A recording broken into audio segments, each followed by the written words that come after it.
이우주입니다. 제가 발표할 내용은 부스트랩 테크닉을 이용한 퍼지 회귀 분석입니다.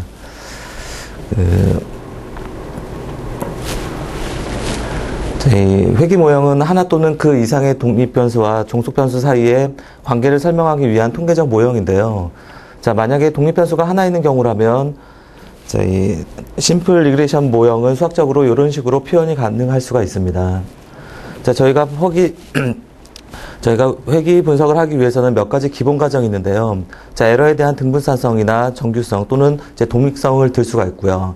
자, 관찰되는 관측치들은 전부 다 정확하게 얻어진 자료인 경우에만 전통적인 퍼지 회귀 모형을 적용할 수가 있거든요. 그런데 만약에 관측되어진 자료들이 모호함을 띠고 있다면 기존에 사용하고 있었던 전통적인 회귀 모형은 더 이상 적용하기 곤란할 수가 있기 때문에 자, 이런 경우를 해결하고자 저희가 퍼지의 개념을 도입하게 되었습니다. 이 퍼지에 대한 개념은 저희 앞에서 설명이 되었으니까 이제 생략을 할 거고요. 자, 제가 사용하기 위해서는 이 알파컷에 대한 개념이 필요할 텐데요. 자, 모든 퍼지 넘버들은 소속 정도에 대한 값을 가지고 있거든요. 자, 특히 알파값 이상의 값을 갖는 집합들의 모임을 저희가 알파컷이다라고 해주고, 이때 알파컷은 더 이상의 퍼지가 아닌 인터벌로서 표현될 수가 있습니다. 자, 이때 저희 어퍼 바운드나 로어 바운드를 L과 U로 표현을 했고요. 자, 2개 이상의 퍼지 넘버가 주었을 때 오퍼레이션은 이런 식으로 표현될 수가 있는데요. 자, 첫 번째로 두 퍼지 알파컷에 대한 이 덧셈은 각각의 레프트 포인트와 라이트 포인트를 덧셈으로써 얻어질 수 있고요. 자, 두 알파컷 사이의 차이는 일반적인 후쿠오카의 차이를 이용을 하였거든요. 자, 여기서 이제 마이너스라고 표현되어 있는 부분은 레프트 포인트의 차에 대해서 라이트 포인트 차에 대한 부분의 작은 값을 마이너스, 큰 값을 플러스로 표현하였습니다. 그 다음에 각각의 이 크리스프를 곱하는 경우에 이때의 크리스프의 값이 0보다 큰 경우와 작은 경우에 따라서 두 가지 케이스로 나눠줄 수가 있겠고요. 그 다음에 크리스프를 더해주거나 빼주거나 하는 경우에도 각각의 레프트 포인트, 라이트 포인트에 크리스프를 덧셈, 뺄셈을 해주면 이때 오퍼레이션을 얻을 수가 있습니다. 자, 저희가 알파컷을 하게 되면 인터벌을 얻을 수가 있는데요. 자, 이때 인터벌을 직교좌표계 위에 한 점으로 표현을 할 수가 있거든요. 자, 이때 C라고 표현되어 있는 부분은 인터벌의 중심의 위치를 뜻하고요. 자, W라고 표현되어 있는 부분은 인터벌의 중심의 위치와 이 바운드 사이의 길이, 폭을 뜻합니다. 자, 이런 식으로 표현하다 보니까 인터벌이 직교좌표계 위에 한 점으로서 표현될 수가 있겠고요. 2개 이상의 퍼지 넘버에 대한 알파컷이 주어진다면 두 알파컷 사이의 거리는 점으로 표현될 수 있다 보니까 유클리디안 거리로서 두 점 사이의 거리를 표현해 줄 수가 있습니다.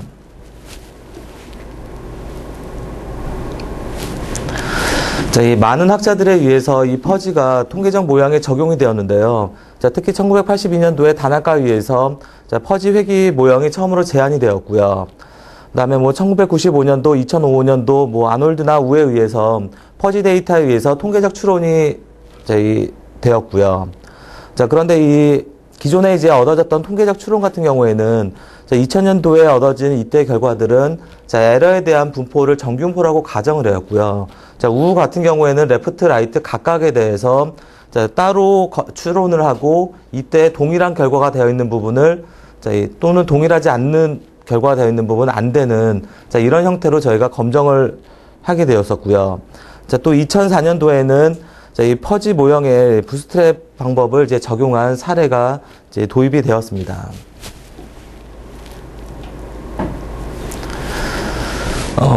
저는 이제 리그레이션 모형에 퍼지를 도입을 하였는데요. 기본적으로 퍼지 회귀 모형에는 크게 세 가지가 있거든요. 첫 번째 케이스가 인풋이 퍼지고 아웃풋과 파라펜타는 각각의 퍼지인 케이스가 있겠고요. 자, 두 번째는 인풋과 아웃풋이 퍼지고 파라메타가 크리스프인 경우. 자, 세 번째는 인풋과 아웃풋과 파라메타가 전부 다 퍼지인 케이스가 존재하는데요. 자, 저는 그 중에서도 이 첫 번째 케이스만 다루었거든요. 자, 인풋은 크리스프이고 아웃풋과 파라메타는 각각의 퍼지인 케이스입니다. 자, 보통 저희가 회귀 분석을 하게 되면은요, 이 자료를 관측을 하고 관측된 자료로부터 모수를 추정을 하고요. 이 모수에 대한 추론을 하는 통계적 추론이 따라붙게 되는데요. 자, 그런데 퍼지 회귀 모형에서는 자, 이 자료를 관측을 하고요. 퍼지로서 관측을 하겠고, 자, 이 파라메타를 추정을 하고요. 자, 더 이상에 대한 이제 검정을 할 수가 없었거든요. 자, 그 이유가 이 회귀 모형에 대한 에러에 대한 가정이 자, 이게 이 에러에 대한 분포에 대한 가정을 하기가 쉽지가 않다 보니까요. 이제 검정까지는 이제 생각하지 못한 경우가 이제 많이 있어서요. 자, 저는 이제 그런 문제를 해결하고자 자, 에러에 대한 분포의 가정이 필요 없는 자, 부스트랩 방법을 자, 이 퍼지 회귀 모형에 이제 적용을 하였습니다.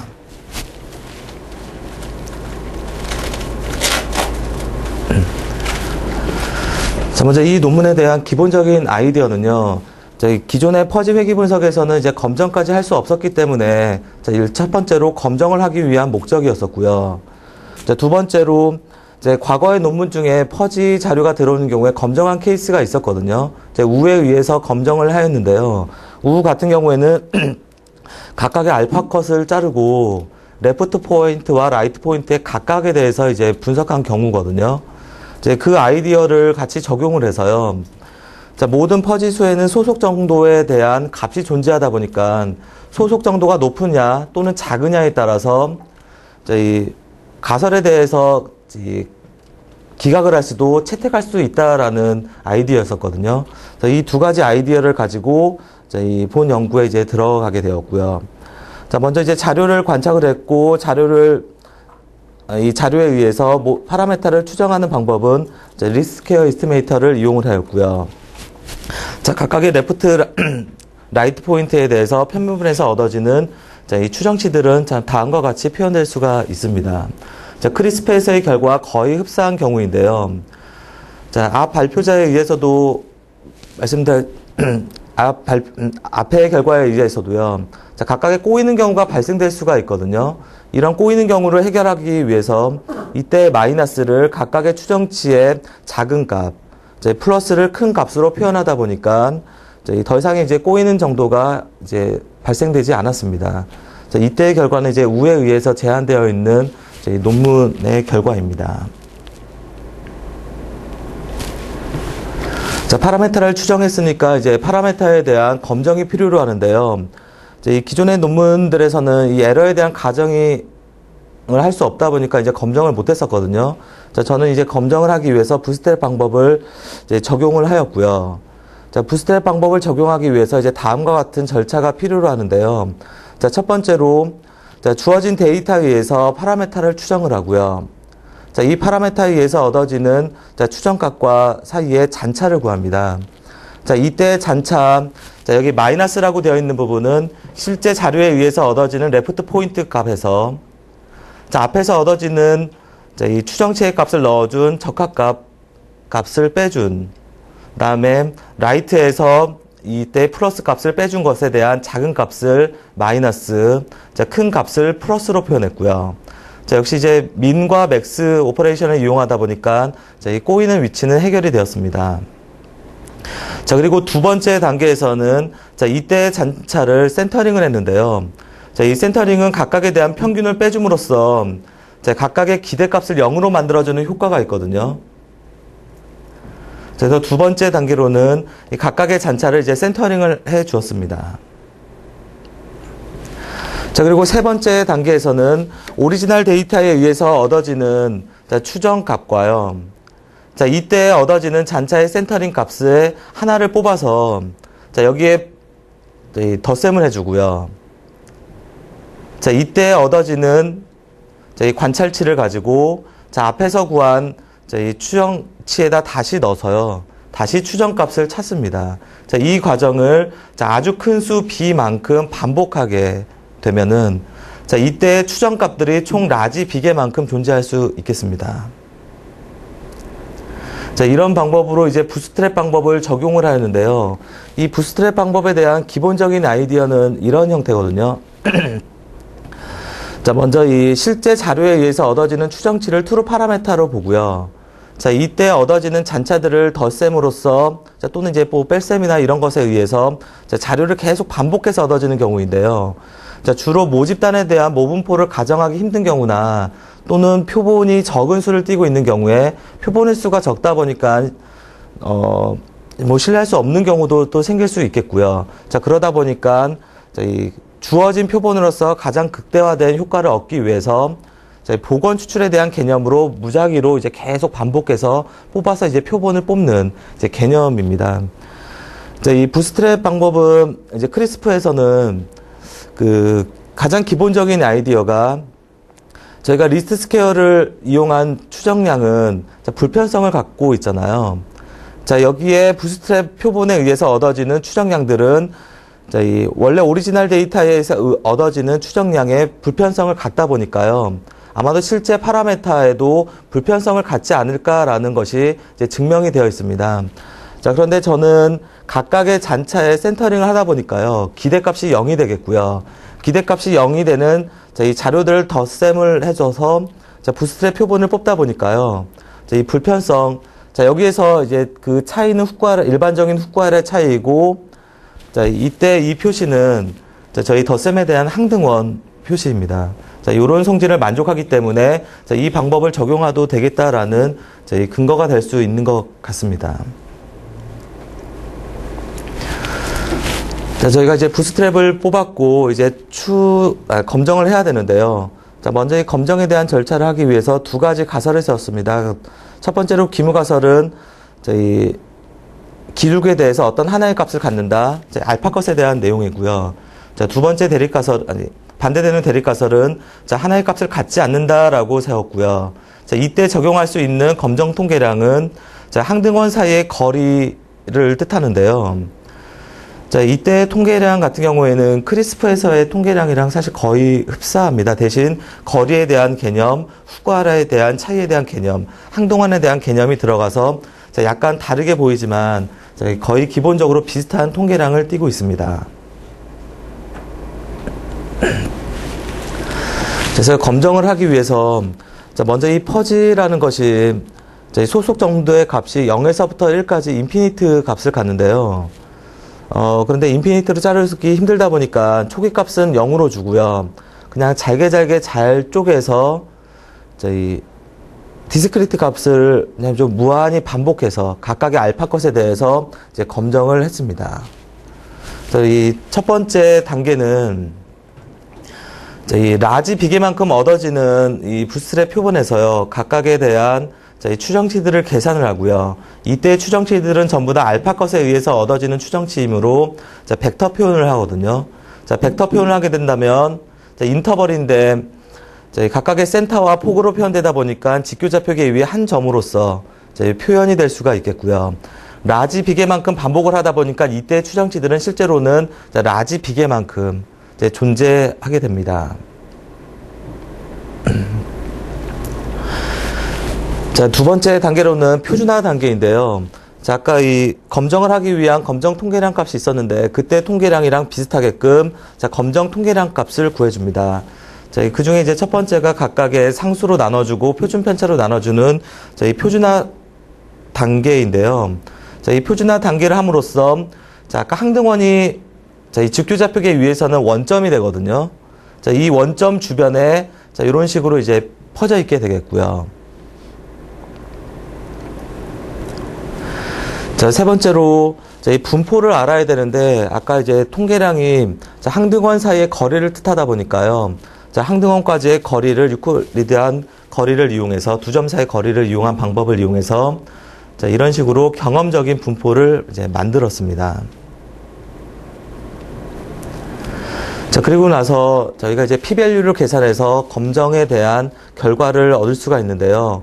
자, 이때 p-밸류는 이때 T알파라고 되어 있는 부분이 실제 오리지널 데이터에 의해서 얻어지는 통계량 값이 되겠고요.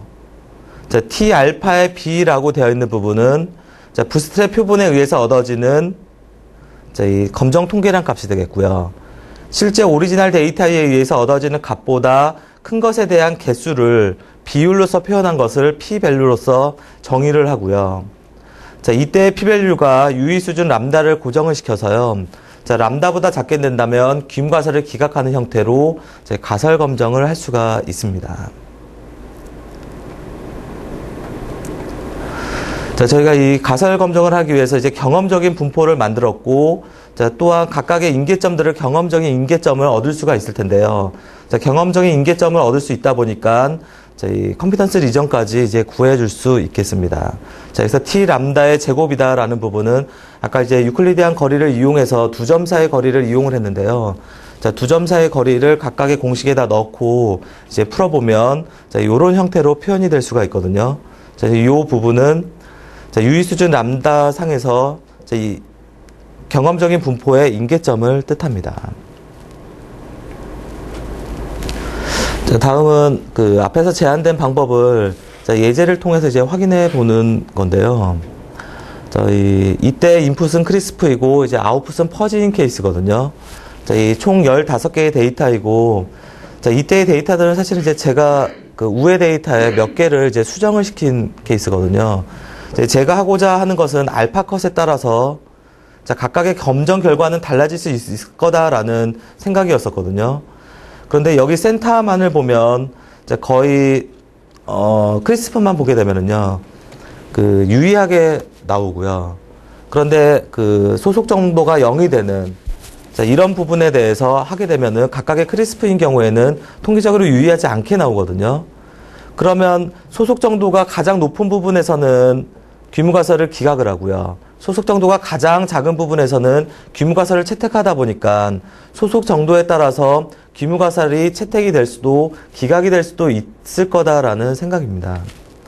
그래서 이 15개의 자료를 가지고 1000번을 반복을 해서요. 이 각각의 추정치들을 구했고요. 각각의 p-밸류를 구했습니다.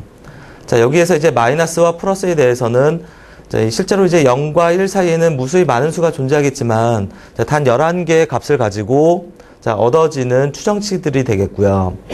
자, 이때 p-밸류들은 1000번을 반복해서 실제 오리지널 데이터에 의해서 얻어지는 값들과 1000번을 반복해서 얻어지는 부스트랩 표본 사이에 이 크기를 비교를 해서 얻어지는 p-밸류 값이 이제 되겠습니다. 자, 이때 p-밸류를 가지고 이 심플 리그레션 모델에서 이 기울기의 값이 원점이 된다라는 가설에 대해서 이제 검증을 했고요. 자, 이때 결과가 p-밸류에 대한 추이이거든요. 자, 여기서 빨간색으로 되어 있는 부분은 자, 유의 수준 1%에서 유의 수준 10%에서 얻어지는 결과이고요. 기울기 같은 경우에는 대략 자, 그래서 이 t 알파라고 되어 있는 부분은 실제 오리지널 데이터에 의해서 얻어지는 검정 통계량 값이고요. 자, 이때 cp라고 되어 있는 부분은 경험적으로 얻어지는 인계값을 뜻하거든요. 자, 대략 거의 한 0.8에서 0.9 사이에 자, 두 개의 부호가 달라질 수 있다라는 것이 보여지는데요. 자, 대략 한 0.883 이후에 자, 소속 정도가 0.883 이후인 경우에는 자, 귀무가설을 기각을 하는 경우를 볼 수 있고요. 자, 그 밑에서는 자, 귀무가설을 채택할 수 있었습니다. 자, 이 옆에 있는 그림 같은 경우에는 자, 아까 그 제한되어 있는 방법으로 자, 컴피턴스 리전이었었는데요. 자, 이 컴피턴스 리전에 대한 그래프이고요. 자, 여기 검은색으로 되어 있는 이 부분은 자, 이 오리지널 데이터에 의해서 얻어지는 자, 파라메타의 추정치를 뜻합니다.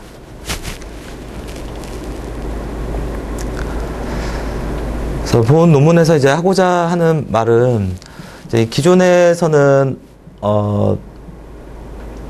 이제 모호한 자료가 들어온다면 파라메타를 추정하고 더 이상의 통계적 추론을 할 수가 없었는데요. 자, 만약에 부스트랩 방법을 적용한다면 경험적인 분포를 얻을 수 있다 보니까 통계적 추론도 가능할 수 있을 거다라는 제 첫 번째 생각이고요. 그 다음에 그 모든 퍼지 수들은 소속 정도에 대한 값을 가지고 있는데요. 자, 멤버십 값에 의해서 귀무가설이 채택될 수도 기각될 수도 있다라는 생각입니다. 네, 제 발표는 여기까지입니다. 빨랐죠?